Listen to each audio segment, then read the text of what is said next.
The Prime Minister and the BJP said that the Congress party has done nothing in 70 years. There is a list here of all the assets that the Congress party has helped build. These assets have been built using public money, thousands and thousands of crores of rupees over the last 70 years. Now the Prime Minister is in the process of selling the crown jewels of this country. This entire privatization is designed to create monopolies. The whole idea behind this thing is to create monopolies for 3 or 4 people.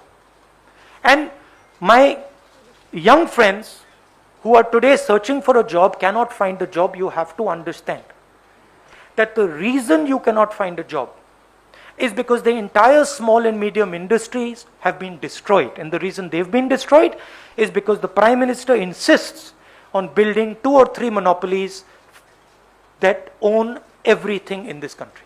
This thing is going to ensure that our young people do not get jobs. This is going to ensure that our entire industrial structure is controlled by 2 or 3 people. The central idea here is that what this country has built over the last 70 years is being given away. Mr. Modi believes that large monopolists can transform this country. He does not realize that when you create such large monopolies, you cannot give jobs to people. And when you cannot give jobs to people, it leads to social tension, social anger, and then social explosion. We have dealt earlier with a monopoly in India. It used to be called the East India Company.